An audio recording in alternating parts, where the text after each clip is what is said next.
7:33 minutos de la mañana. Gracias, como siempre les digo a esta hora a todas las personas que están conectadas a través de nuestras señales y también de nuestro canal de YouTube, por allí siempre enviándonos sus mensajes. Bueno, fue noticia la semana pasada que la Corte Penal Internacional ordenó al fiscal Karim Khan apartarse del caso sobre Venezuela por un conflicto o un posible conflicto de intereses que se conoció había con el régimen de Nicolás Maduro. Por otro lado, también se pudo conocer la semana pasada que durante los primeros meses del segundo mandato del presidente Donald Trump, o esta semana, casi 8.000 venezolanos fueron detenidos por ICE en Estados Unidos. Sumado a eso, el Departamento de Estado anunció también que algunos viajeros que soliciten visas de turismo o negocios tendrán que pagar depósitos de hasta $15,000 para evitar que se queden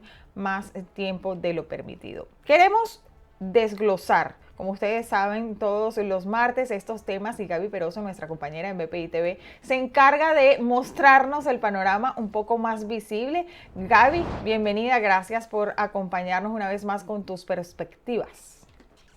Hola Laura, buenos días para ti y para todos. Siempre un placer estar aquí.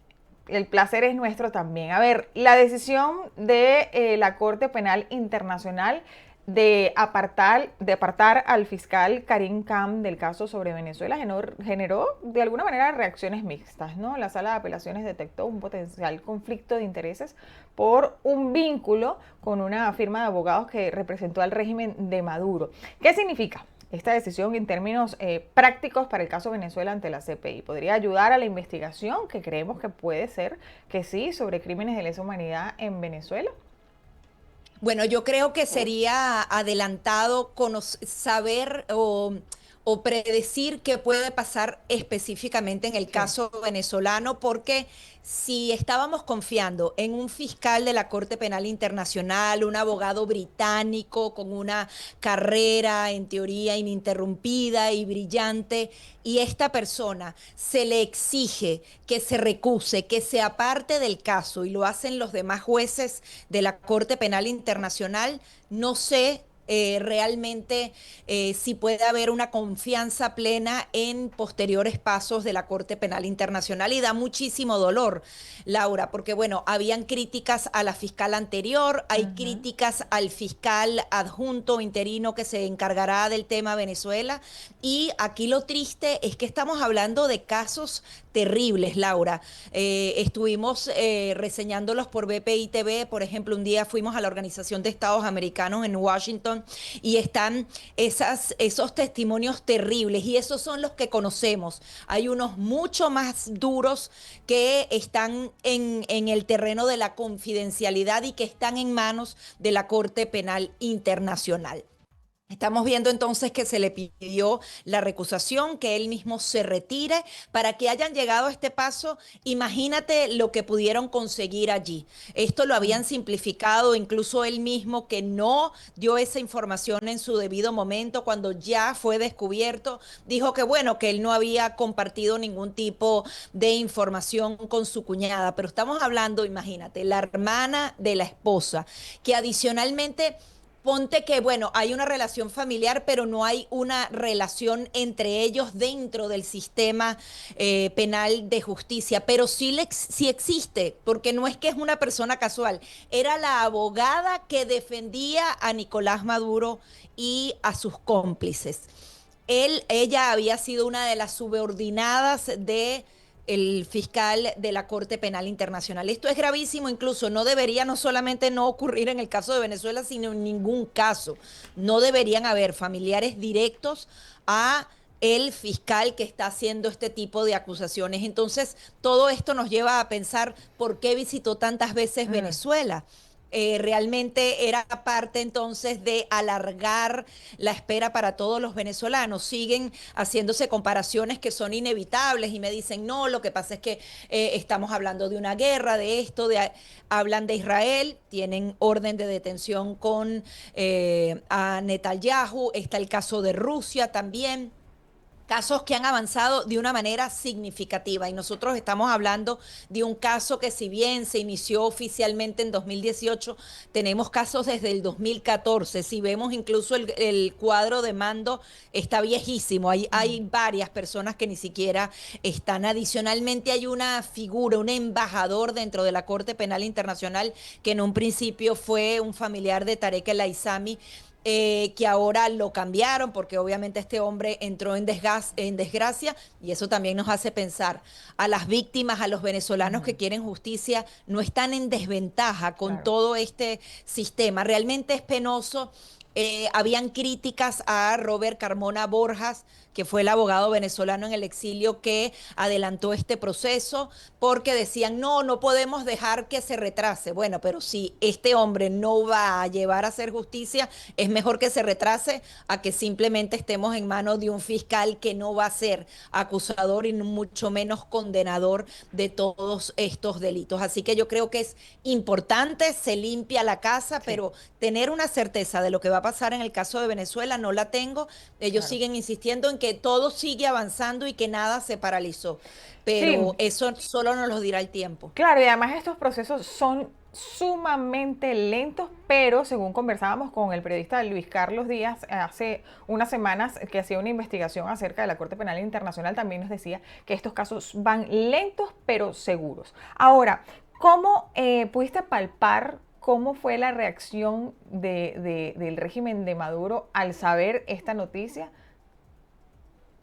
Es que, ¿qué importa lo que puedan pensar ellos? Si ellos ya tienen información privilegiada, Laura, ellos además siempre van a, a, a proyectar fortaleza, que ellos siempre están ganando, lo recibían, se tomaban fotografías, este hombre iba y se reunía con el fiscal Sí, Tarek William Saab.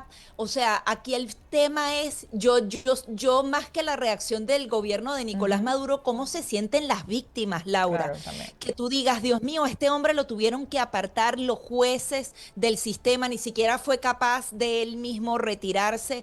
¿Y Mm, dónde quedo yo? El riesgo que corrí. Aquí estamos hablando de entrevistas que se hacen en varias partes del mundo, en salones seguros, a través de links seguros, personas que han ido personalmente.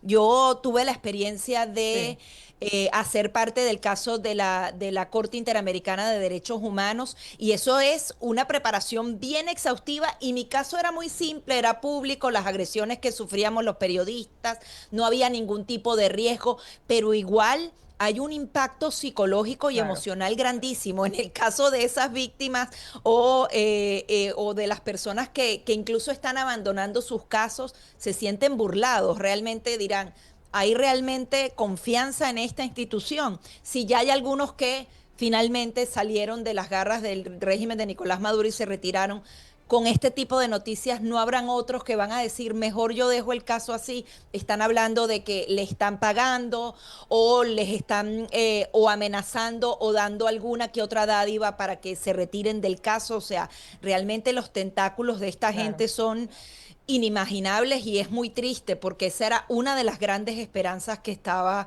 puesta en todos los venezolanos para que se hiciera justicia, ¿no? No, te preguntaba sobre las reacciones del régimen y su combo porque claramente se les fue un eslabón importante dentro de esta organización. Pero paralelamente a esto, tenemos que cambiar un poquito aquí el tema. El gobierno de Donald Trump, como sabemos, ha continuado con el incremento de las detenciones migratorias y salió un informe que detalla que en los primeros 6 meses de su segundo mandato, ICE detuvo a cerca de 8.000 venezolanos con Texas y Florida como los estados con más arrestos, ¿no? ¿Qué interpretación le damos a esta cifra cuando incluso se ha denunciado que en muchos casos, que entre esas deportaciones hay incluso venezolanos que llegaron huyendo de una crisis humanitaria, Gaby? Si bien aquí están las cifras de las deportaciones que a veces no se corresponden un poco con el tema de las detenciones que se están produciendo aquí dentro de Estados Unidos. Hablan que en estos 6 meses, o bueno, durante yo creo que serían 5 porque no llegan a No estar llega. 6. Él, Ujú. él tomó posesión al 20 de enero. Son 109 detenciones en total. Prácticamente nosotros seríamos el 10% de todas esas detenciones, con 8.000 y tantos ciudadanos venezolanos que han sido detenidos en Estados Unidos. Hay quienes dicen que es una cifra significativa, hay quienes dicen que no son tantas como lo que ha sonado en la opinión pública con respecto a los venezolanos. Lo cierto es que estas detenciones van a continuar. A mí me llamaba poderosamente la atención lo que me decía uno de los expertos del Atlantic Council, que en el marco de lo que estábamos hablando de las licencias, decía, hay una comunicación directa entre el régimen de Nicolás Maduro y las autoridades americanas, porque están llegando vuelos de una manera mucho más regular, directos desde Estados Ujú. Unidos a Venezuela con esas deportaciones. Así que esos números también los vamos a estar viendo en el futuro. No solamente se trata de las deportaciones que se registraron hacia El Salvador, sino que al día de hoy podríamos decir que hay vuelos silenciosos de los cuales no tenemos cifras específicas de lo que está pasando con nuestros ciudadanos.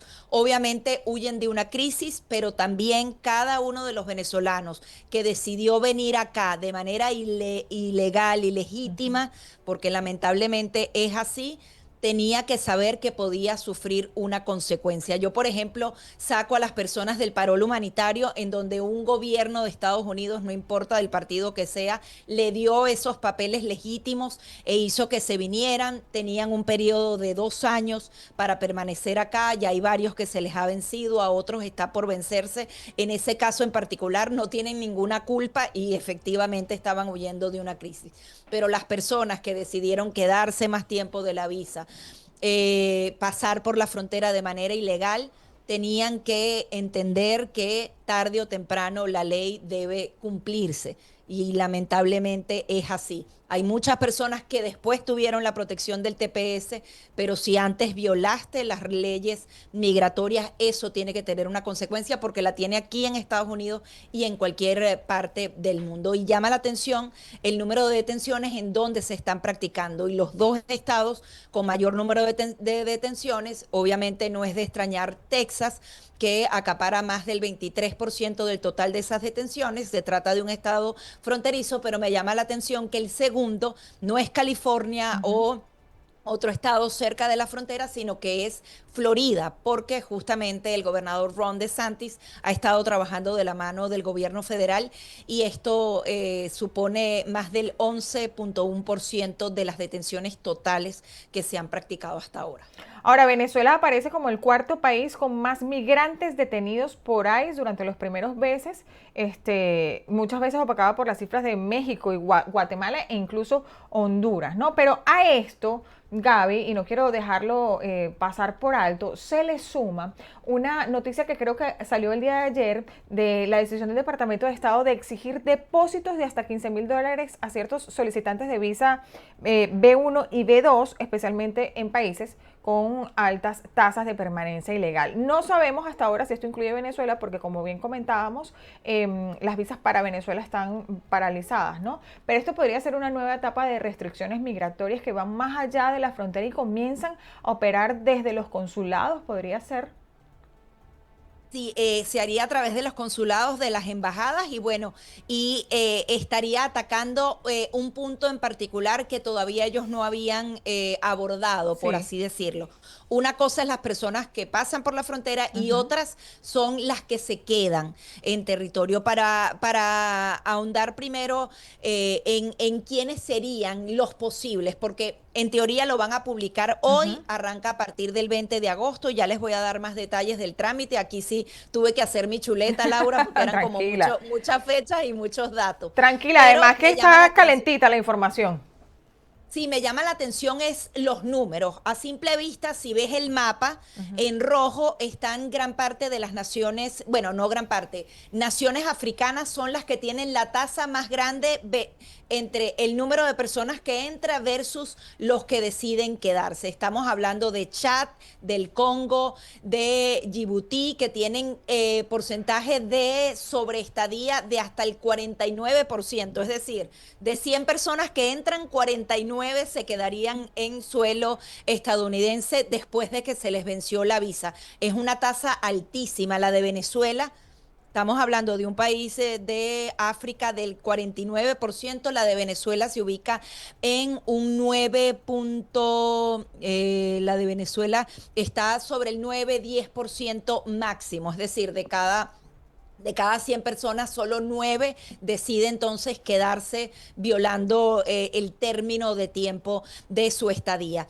Por ejemplo, vemos a Colombia, que en teoría no está entre las tasas más altas, pero es el que tuvo el número más grande durante el periodo fiscal de 2023, que supone desde octubre de 2022 hasta septiembre de 2023. Se quedaron 40.884 colombianos fuera del tiempo de su visa. Es un número significativo si lo comparas con 21.500 venezolanos. El doble de los colombianos se quedó.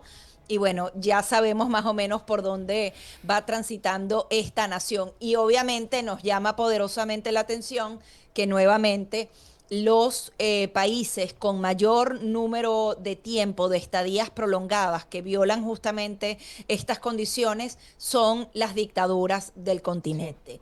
Venezuela, Cuba, Nicaragua y Haití, que bueno, que tiene una situación un poco más profunda de Mm. violencia y de todas estas cosas. Entonces, podrían ser entonces los sospechosos habituales. Sin embargo, sabemos que, por ejemplo, en una Cuba, ¿cómo un cubano va a pagar una Claro, fianza? El venezolano realmente tiene esas visas activas para poder entonces hacerlo. ¿A claro. través de qué mecanismo? Estaba revisando el documento que tiene unas 33 páginas Sí. que todavía no podemos considerar oficial, y ya hay incluso una página web por la que se hacen otros pagos al gobierno federal, pave.gov, y bueno, y ahí hablan de la forma y el tiempo en el que tienen que, no sé si quieres algunos otros detalles de Sí, lo que sería ese la derecho. decisión sobre este dinero queda también a la discreción de los funcionarios consulares, estaba leyendo, ¿no? Esto abre el espacio a la subjetividad, como siempre ha sido, la verdad,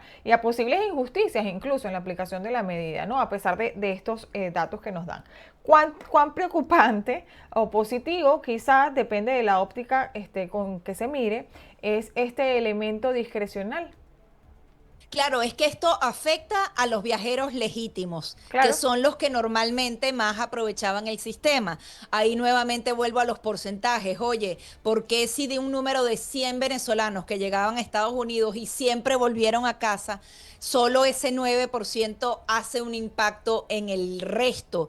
Sí. Y normalmente las cifras son mucho menores, como te decía, en el caso de Colombia es un 4% nada más, que pasa entonces con el 96% que hace las cosas de manera correcta. Adicionalmente, se hace súper cuesta arriba. Hay muchísimas dudas. ¿Esta fianza es personal o familiar? Imagínate, si tú dicen que el monto mínimo son $5.000, Ujú. si acaso en el mejor de los casos estás hablando de que son $5.000, una familia de 4 que simplemente quiere ir a Disney tiene que tener $20.000 adicionales frisados en su cuenta Adicionales a para pasaje, eso. hotel, comida, traslado, es decir, o sea, es un monto bastante Y si es sustancioso. personal, ¿qué son? Van a ser $100.000 de fianza. Exactamente. Incluso es que en los países latinoamericanos ni siquiera hay posibilidad de movilizar esas cantidades de Claro. dinero, porque a veces hasta los bancos no te lo permiten. Adicionalmente, hablando de esa discrecionalidad de los funcionarios, también está el tema de incumplimiento.